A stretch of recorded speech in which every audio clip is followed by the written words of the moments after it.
यजामहे सुगन्धिं पुष्टिवर्धनम् उर्वारुक्मिवन्दनात् मृत्योर्मोक्ष्यमामृतात्।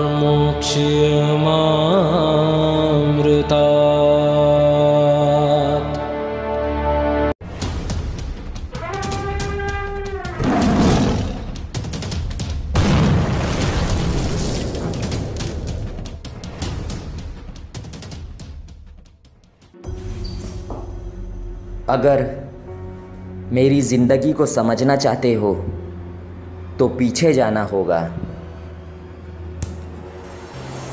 आज का दिन हमारी कंपनी क्रिप्टोबिट के लिए बहुत खास है, क्योंकि आज से 2 ही साल पहले हमने आर्किटेक्ट्स को एक क्रिप्टो करेंसी एक्सचेंज करने के लिए कहा था, जो हमेशा के लिए ग्लोबल फाइनेंस को बढ़ाने के लिए किया गया था। खैर, आप सबका बहुत बहुत शुक्रिया। मुझे ये बताते हुए बहुत खुशी हो रही है कि हमारी कंपनी क्रिप्टोबिट ने अपने एनुअल इन्वेस्टमेंट गोल को पूरा कर लिया है। मैं हर क्रिप्टोबिट पार्टनर के विश्वास, दोस्ती और समर्थन की गहराई से सराहना करता हूँ। मुझे पता है कि इस टेक्निकल वर्ल्ड में ये थोड़ा ऑर्थोडॉक्स और अनएक्सेप्टेबल हो सकता है, लेकिन जब मैं कहता हूँ कि हम दुनिया को बदलने की कगार पर है तो ये गलत नहीं है।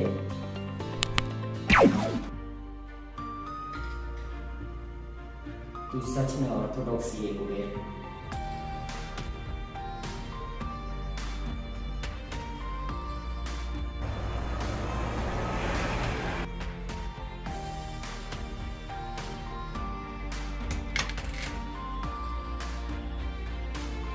किसी काम में गड़बड़ी होना आम बात है। एक प्लान होना, एक दिशा होना, एक माइंडसेट बनाए और सटीक स्ट्रेटजी अपनाए, तभी हमें कामयाबी मिलती है। अगर फ्यूचर के बारे में सावधानी और सही ढंग से सोचा जाए तो दुनिया की कोई भी प्रॉब्लम सुलझाई जा सकती है। प्लानिंग करना सिर्फ तैयारी करना नहीं होता, बल्कि जो नतीजे हमें चाहिए उसकी शुरुआत भी होती है। उसी से हमारा फ्यूचर साकार होता है। जब हम पूरी पक्की प्लानिंग कर लेते हैं तो फिर हमारे रास्ते में आने वाली कोई भी रुकावट हमें रोक नहीं सकती।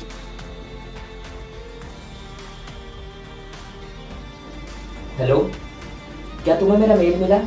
ऑनलाइन मीटिंग के बाद में मैंने इस हफ्ते का सारा काम खत्म कर लिया है, पर उस मेल पर मुझे कोई रिस्पांस नहीं मिला, इसलिए मैंने कॉल किया है। मुझे देखकर बताओ क्या वो मेल सही है? अपना अप्रूवल दो उस पर यार। नहीं, यहाँ सब कुछ ठीक है, अपनी वाइफ के साथ जाओ। हाँ, लेकिन मुझे मैसेज मिला था यार, और मैं सोच रहा था कि हॉस्पिटल जाने से पहले मैं सारा काम एक बार खत्म कर दूं, क्योंकि बच्चे की डिलीवरी के बाद में मुझे शायद बिल्कुल भी टाइम ना मिले यार। तुम समझ रहे हो ना मैं क्या कह रहा हूँ? जाने दो, मैं मंडे तक तुमसे बात नहीं करूंगा। ठीक है, थैंक यू यार। ठीक है थैंक यू।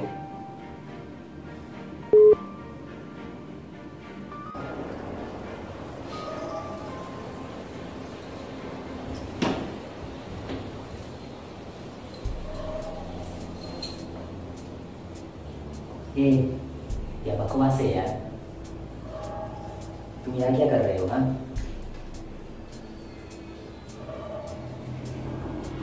इधर चलो, आवाज नहीं।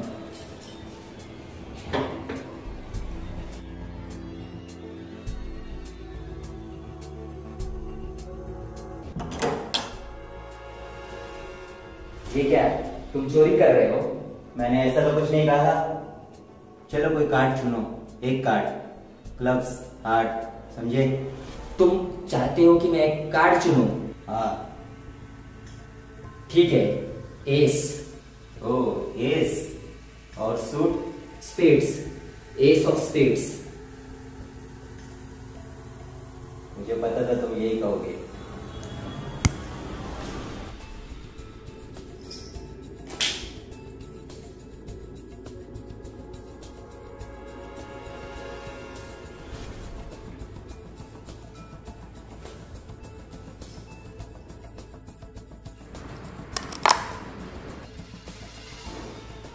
सर, मेरी पत्नी हॉस्पिटल में है, वो प्रेग्नेंट है, वो जन्म देने वाली है एक बच्चे को।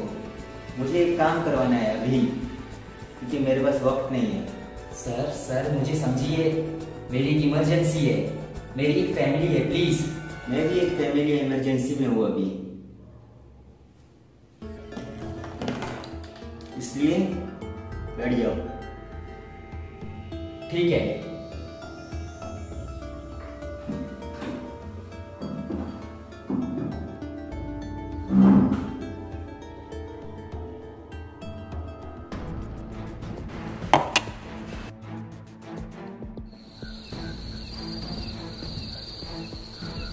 तुम्हें मुझसे क्या काम है? हाँ,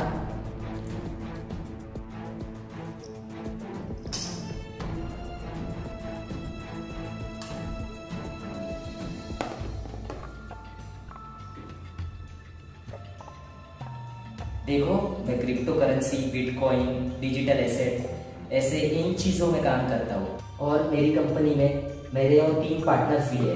क्या तुम इनके बारे में जानते हो? हाँ, सुना तो है। तो मैं आपको बता दूं कि मैं यही बस इन्हीं चीजों में डील करता हूँ, जैसे स्टॉक एक्सचेंज में होता है। स्टॉक एक्सचेंज जैसे? हाँ। और हाँ, हमारी कंपनी बहुत प्रॉब्लम से गुजर रही है। जो हमारे मेन इन्वेस्टर्स थे, उन्होंने लास्ट मोमेंट पे अपने हाथ खींच लिए हैं, जिसकी वजह से हमारी कंपनी में बहुत अनस्टेबिलिटी हो गई है। इसीलिए अभी हमारे पास ज्यादा फंड्स भी नहीं है। अभी बस इतना ही समझ लो कि हमारी कंपनी कुछ खास नहीं कर पा रही है इस वक्त। मैंने तुमसे कोई पैसे नहीं मांगे।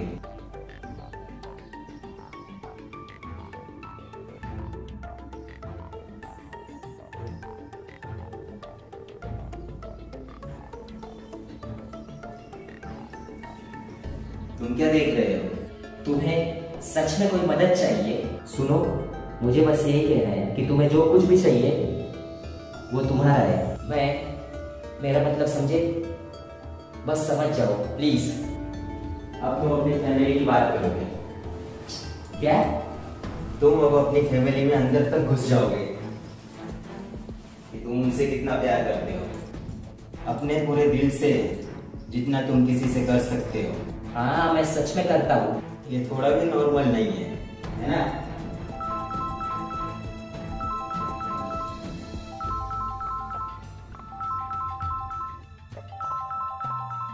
मैं बात करूं?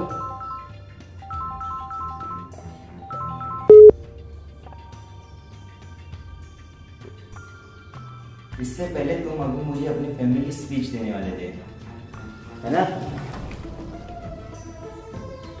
जैसे मैं तुम्हें अभी अचानक से गोली मार देता, ऐसा ही बोल रहे थे ना तुम? जैसे बुलेट तो वो तुम्हारी वाइफ और तुम्हारी बेटी को चीरते हो जाती।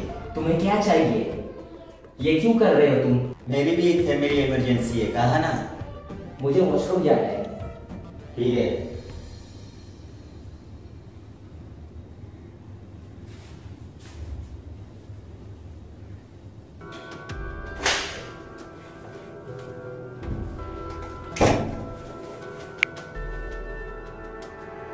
हेलो, सुनो प्लीज मेरी हेल्प करो। मैं यहाँ पर अपने घर पर हूँ। यहाँ पर एक आदमी घुस आया है।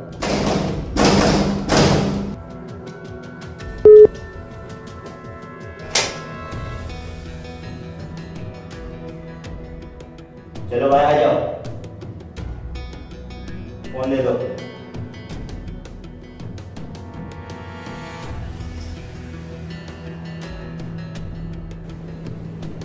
इसमें तुम्हारी गलती नहीं है, शायद ये तुम्हारा आखिरी मौका था। मैं तुम्हारा पीछा कर रहा था, तुम्हारे पर नजर रखता था। तुम कहाँ रहते हो, तुम कहाँ काम करते हो, तुम्हारे फैमिली में कौन कौन है, इसलिए चाहो तो तुम भागो। लेकिन अब तुमने इसमें अपनी फैमिली को भी इन्वॉल्व कर दिया। रुको रुको, रिलैक्स करो, ठीक है? मैं बैठ रहा हूँ।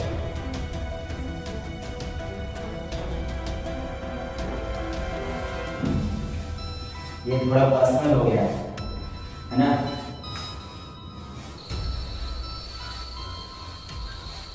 तुमने अच्छा डिसीजन लिया। धीरे धीरे क्रिप्टो करेंसी की कंपनी खड़ी कर दी अपने कुछ दोस्तों के साथ मिलकर, लगभग 2 साल पहले।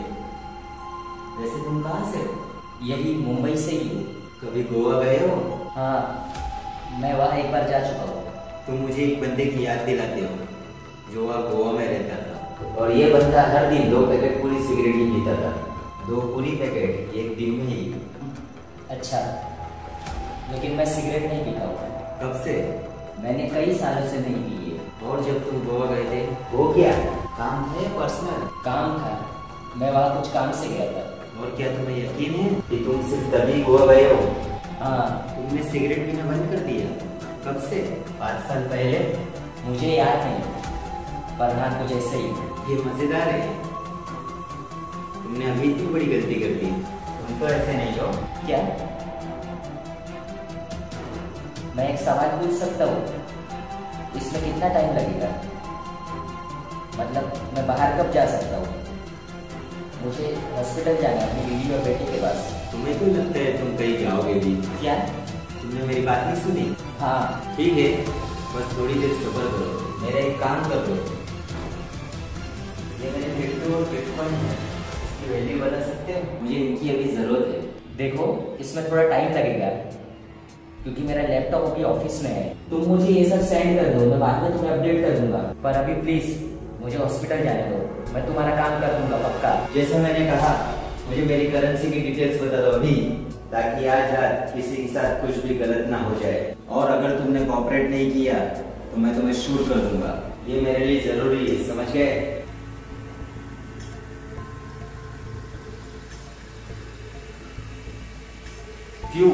क्यों क्या? ऐसा क्यों कर रहे हो आखिर तुम? बताया तो, मेरी फैमिली इमरजेंसी है, जिसके लिए मुझे ये सब डिटेल्स चाहिए। ये बस एक बकवास है, मुझे सच बताओ आखिर क्यों? तो तुम्हें साफ और पूरा सच सुनना है। हाँ। हालांकि सच्चाई पूरी और साफ कभी नहीं होती। तुम्हें याद है ये कौन कहता था? सब कुछ एकदम से बता देने जल्दबाजी होगी, इसके लिए थोड़ा सब्र करो। तुम ऐसे नहीं मानोगे। हाँ,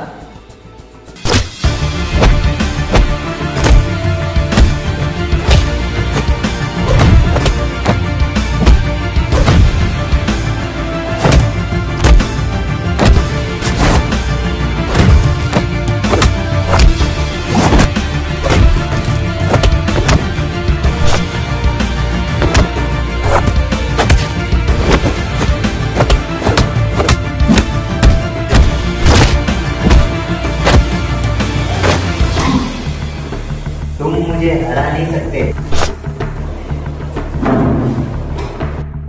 और दोबारा ऐसा मत करना।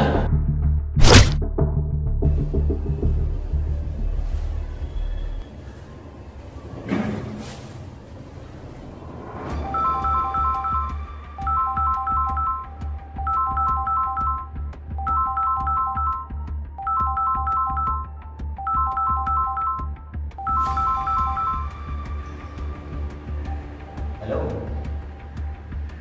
ओ हाय। नहीं, वो भी दूसरे लाइन पर है। कौन है? मैं हॉस्पिटल में गिफ्ट की दुकान में काम करता हूँ। उसे अपने ऑफिस में अर्जेंट कॉल करनी थी, इसलिए वो मेरा लैंडलाइन यूज कर रहा है। उसमें सिग्नल अच्छा है, लेकिन मुझे खुशी हुआ तुमने कॉल किया, क्योंकि उसे तुम्हारा रूम नंबर चाहिए था। ठीक है, मैं उनसे फोन करवाता हूँ। ओके?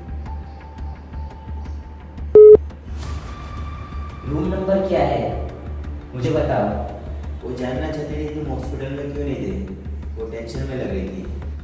तुम्हें तो उसका फ्लोर का भी पता नहीं है ना? अरे वाह, एक और बच्चा। हे भगवान, कितना बढ़िया है। तुम्हारे हिसाब से तुम्हारी शादी सुखी है? हाँ, हम खुश हैं। बच्चा होने के बाद जैसे हमें खुश रहने का कोई सीक्रेट मिल गया हो। अच्छा, मैं कभी खुश नहीं हुआ, पता है क्यों? Family problem. क्या तुम मुझे कहीं ले जाना चाहते हो? हाँ, ठीक है, तो सुनो।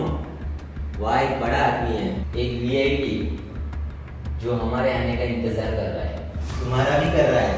उसके ही आदमियों ने तुम्हें ढूंढा है कि तुम यहाँ मुंबई में छुपे बैठे हो। उन्हें गलत आदमी मिल गया। अब पहले ये प्लान था कि तुम्हें इस शहर से निकालकर गोवा लेके जाने का, लेकिन ये बुढ़ा वीआईपी चिड़चिड़ा हो गया, इंतजार नहीं कर सका, इसलिए वो आज इसी शहर में आ गया, टाउन में, और हम उसी के पास जाने वाले हैं। उम्मीद है तुम्हें जवाब मिल गया होगा। शायद तुम मेरी बात नहीं समझ रहे हो। चलो मैं तुम्हें एक कहानी सुनाता हूँ, इसे ध्यान से सुनना, ठीक है? एक समय की बात है, बहुत सालों पहले एक छोटे से शहर करमपुरी दिल्ली का एक अकाउंटेंट था, जो गोवा में ही रह रहा था। और ये अकाउंटेंट एक शराबी गैंगस्टर के लिए काम कर रहा था, जिसका नाम रघु था। वहां कौन मेरा इंतजार कर रहा है? हाँ, और बाद में उस अकाउंटेंट की मुलाकात गोवा में एक सुंदर लड़की से होती है। दोनों प्यार में पड़ते हैं, फिर शादी होती है, फिर बच्ची। मुझे मुझे एक कॉफी चाहिए। एक कॉफी? हाँ प्लीज। मेरे लिए ब्लैक। ठीक है, तो मैं कॉफी बना कर लाता हूँ।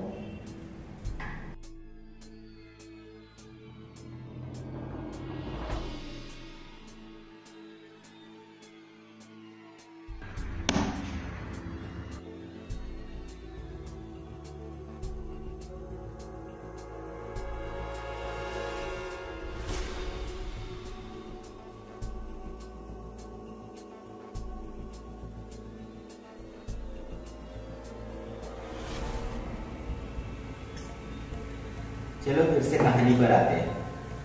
तो यही होता है, उस दिन रात को लगभग 10 बजे रघु अपने अकाउंट्स देख रहा था, लेकिन अकाउंटेंट बहुत चालाक था। वो रघु के साथ चीटिंग कर रहा था। उसने पैसे इधर उधर दिखाए थे चेक अकाउंट में। इसलिए रघु को जब पता चला कि वो अकाउंटेंट पैसे की हेराफेरी कर रहा है, तो उसने अकाउंटेंट को खुद को अपने घर खाने में इन्वाइट करने के लिए कहा। और क्योंकि वो दोनों अच्छे दोस्त थे, इसके लिए अकाउंटेंट मान जाता है। और अकाउंटेंट की पत्नी और बेटी अपने माँ के घर जाने के लिए स्टेशन के लिए निकल जाते हैं। और तब रघु आता है। वो दोनों दारू पीते, सिगरेट पीते, और अकाउंटेंट जब बहुत नशे में होता है तब रघु अपने पैसे की बात निकालता है। नशे की हालत में उस अकाउंटेंट से ठीक से झूठ बोला नहीं जाता है, इसके लिए वो पकड़ा जाता है। और तभी रघु के कुछ लोग अकाउंटेंट के घर में घुस आते हैं, और उनमें से एक लड़का 23-24 साल का अकाउंटेंट के खोपड़ी के पीछे बंदूक तान के गोली चला देता है। और तुम्हारे साथ भी यही होगा तुम जब तुम वहाँ टाउन में पहुंचोगे। मैं बता रहा हूँ, तुमने गलत आदमी को पकड़ लिया है। ठीक है, तुम इसी बारे में सोच रहे हो जो तुमने मुझे बताया था। तुम्हारी ये फेक और नकली आइडेंटिटी के बारे में जो तुमने सिंपैथी लेने के लिए बनाई है। मेरे एक्सपीरियंस में फैमिली हो तो सोसाइटी में सिंपैथी आसानी से मिलती है। गोली सर पे लगने से पहले विक्टिम हमेशा अपने बेटा या बेटी के बारे में बात करते हैं सिंपैथी के लिए। लेकिन सच तो ये है, तुम ये सब करोगे, फैमिली सिंपैथी दिखाओगे, ये मुझे चौंकाता है। तुम्हें कोई गलत फहमी हुई है, सच में। तुम्हें पता है मैं तुम्हारी जिंदगी के बारे में सोचता हूँ कि तुम कितनी खुश हो, कि तुम्हारे पास खुशी का सीक्रेट है, एक पत्नी, एक बेटा और 2 बच्चे, है ना?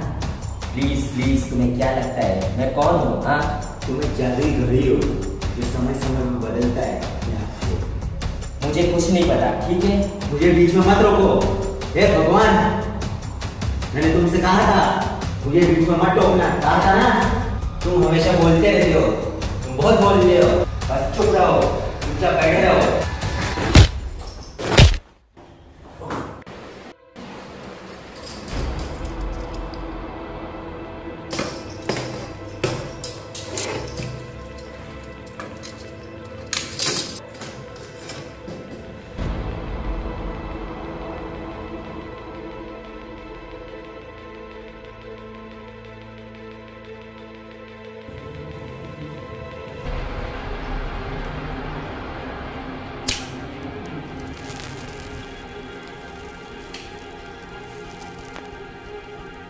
तुम्हें ये हथकड़ी कहाँ से मिली? हाँ, पुलिस वाले से मिली है। आज की रात बहुत मजेदार है। क्या? मैं तुम्हें देख रहा हूँ, ठीक है? एक मूव और मैं तुम्हें मार दूंगा। हाँ ठीक है।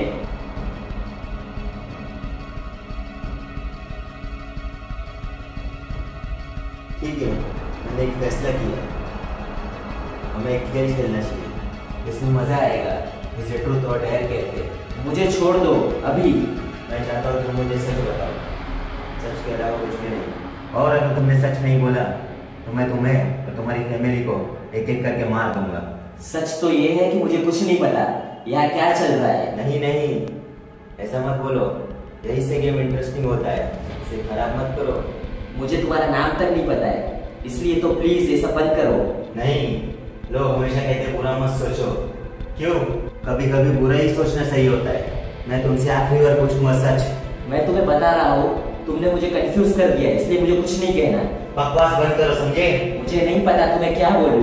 सच, बस सिर्फ सच्चाई बोलो। तुम्हें लगता है कि मैं वो बंदा हूँ, लेकिन मैं वो बंदा नहीं हूँ। और तुम्हें ऐसा क्यों लगता है कि मुझे ऐसा लगेगा कि तुम वो आदमी नहीं हो?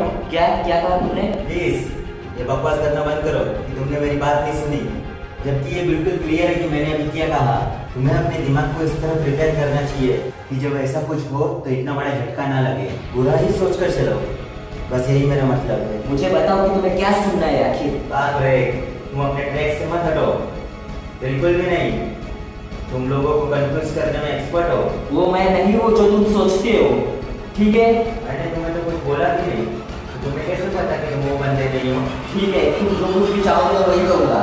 ओके ओके, टाइम पूरा हुआ, तुमने गड़बड़ कर दी, तुम हार चुके हो, गेम ओवर हुआ।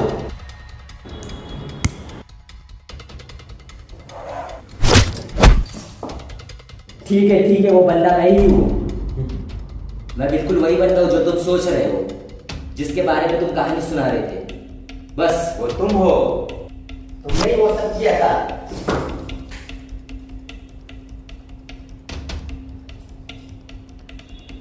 अच्छी बात है ना?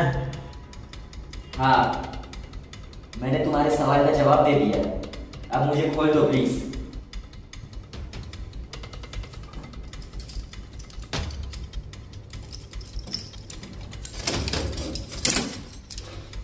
मैंने बहुत सालों तक इंतजार किया है, मैं तुम पे नजर रख रहा था और इंतजार कर रहा था।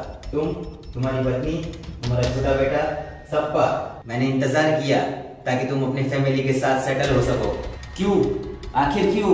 ताकि तुम वो तकलीफ समझ सको और उसे महसूस कर सको। तुम्हें पता है मैं कौन हूँ? मैं कहा था। ठीक है, मैं अपनी कहानी खत्म करने जा रहा हूँ और ये लास्ट पार्ट तुम्हें पसंद आएगा क्योंकि इसका तुमसे लेना देना है। सब कुछ प्लान के मुताबिक हुआ।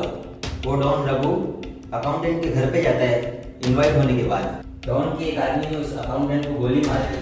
वो अकाउंटेंट बच जाता है क्योंकि गोली उसके सर के पास से छू के निकल जाती है, क्योंकि उसकी पत्नी उसे बचा लेती है सही समय पे हॉस्पिटल पहुंचाकर, क्योंकि उसकी पत्नी की ट्रेन छूट गई थी। उसकी पत्नी से वो सब देखा नहीं गया और वो शराब पीने लग जाती है और उसे शराब की लत लग जाती है। वो शराब पीने लगती है बहुत ज्यादा और सबको बताने लगती है कि उसके पति के साथ क्या हुआ था। जो कोई भी सुने उसे वो कहना शुरू कर देती थी उस घटना के बारे में, रघु के बारे में, उसके आदमियों के बारे में, सबको। वो रघु के लिए एक लाइबिलिटी बन गई थी। और तभी मुझे उस डॉन रघु का फोन आता है।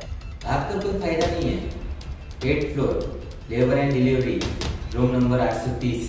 वैसे मैं औरतों को मारता नहीं हूँ, अगर तुम ऐसे ही नाटक करते रहे तो तुम्हारे लिए मैं अपने ही रूल तोड़ दूंगा। ठीक है, तुम जो चाहोगे मैं वही करूंगा, बस तुम मुझे बताओ कि मुझे क्या करना है और मैं वही करूंगा। ठीक है? तुम अपनी सीट पर ही बैठे रहो और मैं वादा करता हूँ हम तुम्हारी पत्नी से दूर ही रहेंगे। हाँ प्लीज, तुम अकाउंटेंट या जो भी तुम्हारा नाम है, प्लीज मेरे परिवार से दूर ही रहना। हाँ, मैं अपनी जबान देता हूँ। क्या तुम्हारे पास और सिगरेट्स है?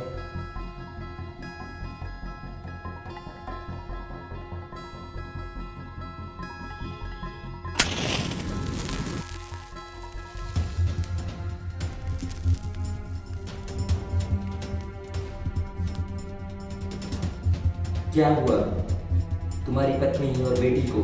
मुझे फिर उस लड़के का फोन आता है जिसने मुझे सर पर शूट किया था। ये बंदा वो है जो चीजों को ठीक कर पाया। और मैं ये जानता हूँ, मुझे अचानक से इसका फोन आया तो ये कोई छोटी बात नहीं है। वो मुझे वही बताता है जो मैं पहले से जानता हूँ कि मेरी बीवी उनके लिए एक लाइबिलिटी बन गई है। वो रघु और उसके आदमियों के खिलाफ बाहर बोल रही है। रघु चाहता है कि मैं अपनी पत्नी को कंट्रोल में रखूँ ताकि वो बाहर तक संभाल सके। तो क्या हुआ फिर? तो मैंने उस लड़के से कहा कि मैं इस बात का ध्यान रखूंगा। मैंने उससे कहा कि मैं अपनी पत्नी और बेटी के साथ गोवा से निकल जाऊंगा और बाद में बैग्स लेने के लिए घर से बाहर चला गया। और जब मैं वापस आया तो मेरा पूरा घर जल रहा था, बड़ी बड़ी आग की लपटें और मेरा पूरा घर जल चुका था। मेरी पत्नी और बेटी अंदर थे। तुम्हें याद है? तुम ही थे जिसने वो सब किया था। मुझे पता है कि मैं आज रात मरूंगा, मैं समझता हूँ और मैं ये भी जानता हूँ कि तुम अपना वादा नहीं तोड़ोगे। पता है, ऐसा कहते हैं मौत जितनी वायलेंट होगी स्वर्ग में इतनी ही ऊपर जाओगे। ठीक है, तो चलो इसे खत्म करते।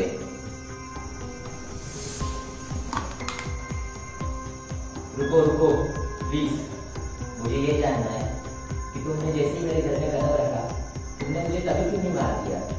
मुझे अब तक जिंदा क्यों रखा है? क्योंकि मुझे तुम्हारे मुंह से ये सब सुनना था और तुम्हारा असली चेहरा देखना था। असली चेहरा, वो चेहरा जिसे तुमने छुपा के रखा था इतने सालों से दुनिया से। रघु, उसने मुझसे कहा था, उसने मुझे ऑर्डर किया था। मेरा इरादा नहीं था उस छोटी बच्ची को मारने का। तुम्हारी पत्नी जब उसने मुझे देखा तो उसने मुझे पहचान लिया और वो गुस्से में पागल हो गई थी। उसने मुझ पर चीजों से हमला करना शुरू कर दिया और फिर मैंने ट्रिगर दबा दिया और तुम्हारी पत्नी और तुम्हारी बेटी शायद ऊपर रूम में थी। मैंने तभी ध्यान नहीं दिया। मैंने सबूत मिटाने के लिए घर को आग लगा दिया ताकि इसमें रघु या मेरा कोई नाम नहीं आए। उसके बाद मैं बहुत डिस्टर्ब हो गया था तुम्हारी बेटी की वजह से। लेकिन कुछ सालों बाद मेरी जिंदगी में मेरी वाइफ आई। उससे मेरे बारे में कुछ भी नहीं पता था। मैं जानता था कि भगवान सब कुछ ठीक कर रहे हैं मेरी जिंदगी में, लेकिन फिर भी हर रात मुझे वो सपने आते रहे तुम्हारी बेटी के बारे में, तुम्हारी पत्नी के बारे में, और मैं वो सपने देखना बंद नहीं कर पाया। मुझे पता था कि भगवान ने मुझे एक और मौका दिया है सुधरने का, एक नई जिंदगी शुरुआत करने का मौका। तुमने मुझसे मेरा सब कुछ छीन लिया और अब मैं तुमसे उससे ज्यादा छीनने वाला हूँ। मैं एक अकाउंटेंट था, इसलिए मुझे सब चीजों का हिसाब बराबर रखने की आदत है। रघु, उसका एक छोटा भाई भी था, सूर्या। मेरी उससे दोस्ती हुई क्योंकि हम लोग हम उम्र थे। उसने मुझे फिर ड्रग्स बेचना सिखाया, जिससे मैंने पैसा बनाना शुरू कर दिया। फिर मैंने एक गाड़ी खरीदी। पहले तो उसमें बहुत मज़ा नहीं लगा, लेकिन फिर बाद में गोवा पुलिस ने हम लोग को पकड़ लिया। सूर्या, मैं और बाकी के 3 लोग। हम लोग 2 साल तक जेल में थे। उसके बाद जब हम छूटे तो उस रात सूर्या ने बहुत पी ली थी और वो दूसरी गैंग के ड्रग्स बेचने वाले से हाथापाई करने लगा। उन्होंने उसे गोली मार दी और वहाँ से भाग गए और हम लोग वहाँ सिर्फ देखते रह गए। मैंने बहुत कम उम्र से ही रघु के लिए काम करना शुरू कर दिया। और क्योंकि तुमने रघु के साथ पैसों की चीटिंग की थी, इसलिए रघु ने मुझे कहा था तुम्हें सर पर गोली मारकर जान से मार दूँ। ये आग शायद तुम्हें तुम्हारे घर की याद दिलाता है। इस आग से कोई फर्क नहीं पड़ता है, पर उस नज़ारे से पड़ गया। वो नज़ारा एक तस्वीर बनकर हमेशा के लिए मेरे जहन में छप गया, मेरे दिमाग में एक ना भूलने वाली याद की तरह, जो हर रात मुझे सोने नहीं देता है। अपनी मुश्किलें आपको इतनी तकलीफ नहीं देती है, और जिन्हें आप प्यार करते हैं उनकी तकलीफ आपसे बर्दाश्त नहीं होती। जब आप उन्हें देखे बिल्कुल साफ और उन यादों को भूलने का कोई जरिया भी नहीं। मेरी बेटी 5 साल की थी जब ये हुआ। मैंने ही उसे आग बुझने के बाद बाहर निकाला था। उन दोनों को जब आप अपनी बेटी को ऐसी तकलीफ में देखे तो वो तकलीफ पूरा का पूरा बदन जलने से भी भयानक होता है, और मेरी ये तकलीफ तुम्हारे मरने के बाद ही खत्म होगी। मैं जो भी हुआ, मैंने जो कुछ भी किया है, मैं जानता हूँ मैं उसे ठीक नहीं कर सकता हूँ, मुझे ये पता है। पर मैं किसी भी तरह, किसी भी हालत में अपनी फैमिली से मिलना चाहता हूँ और तुम मुझे उससे नहीं रोक सकते।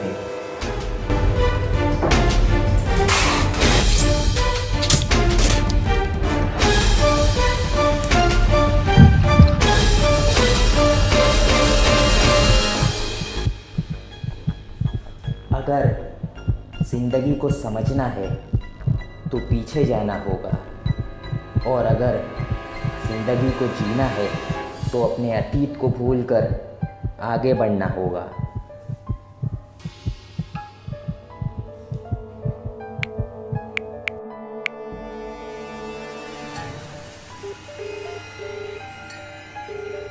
हेलो पुलिस स्टेशन, मेरे घर में एक आदमी घुस आया था।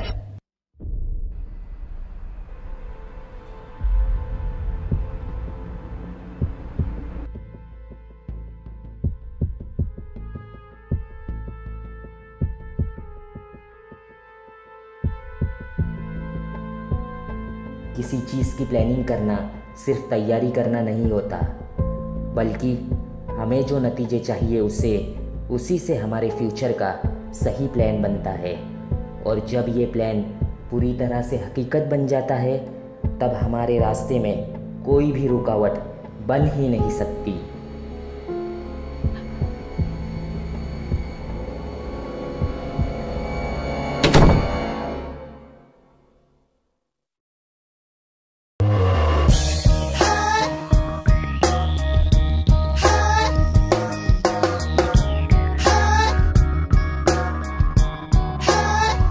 नजारा है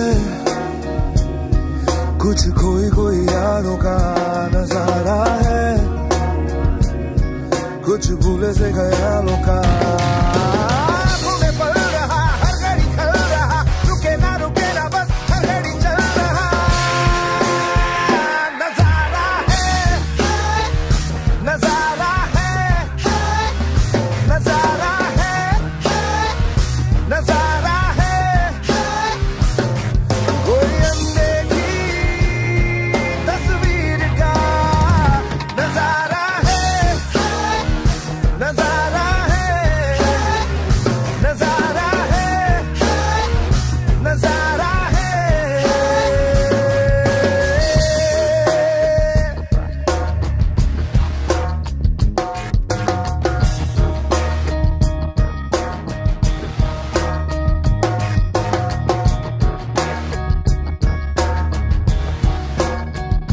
कोई नशा है, सजा है, क्या ये बला है, खता है, बीते पल के खतरों का, ऐसे वैसे खतरों का, सोए हुए थे जो अब तक गुजारे बरसों का। नजारा है, नजारा है, नजारा है, नजारा है, कोई अनदेखी तस्वीर का नजारा है, नजारा है, नजारा है, नजारा है।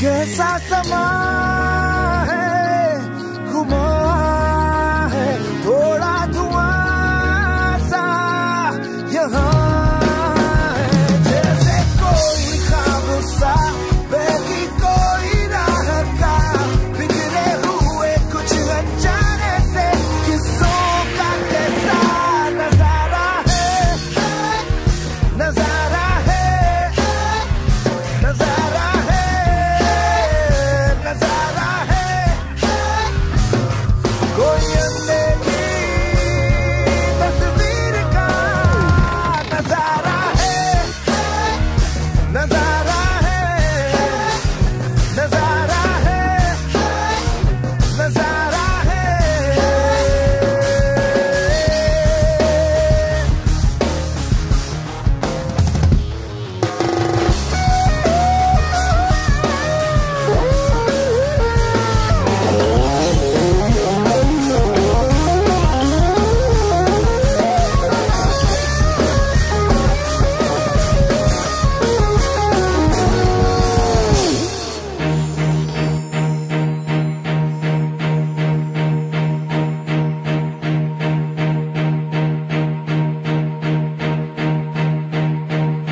Give me the picture.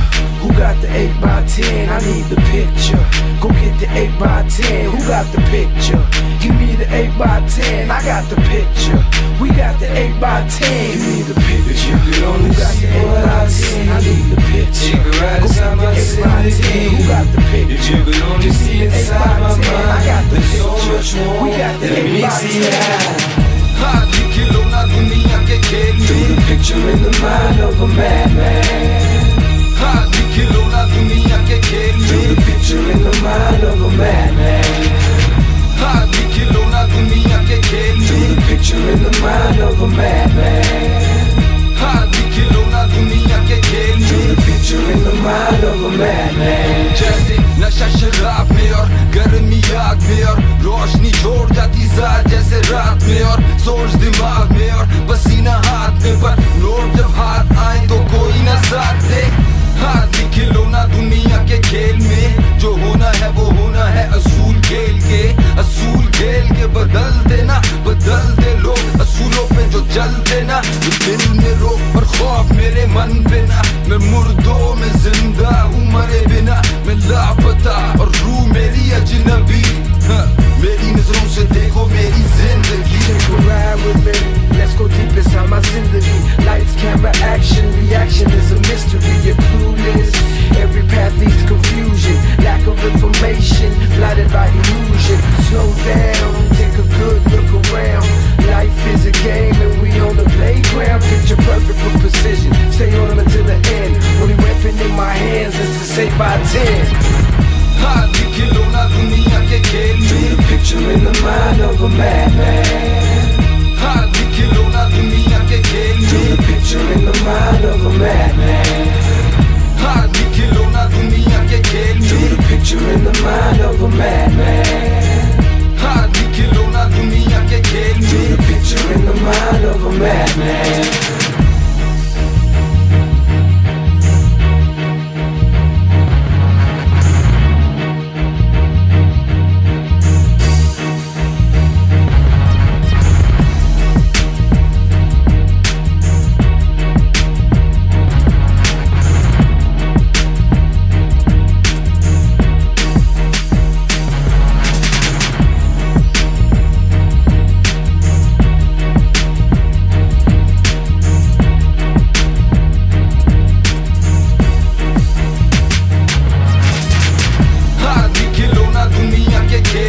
Picture in the mind of a madman. हाथ की खिलौना दुनिया के खेल में, Paint a picture in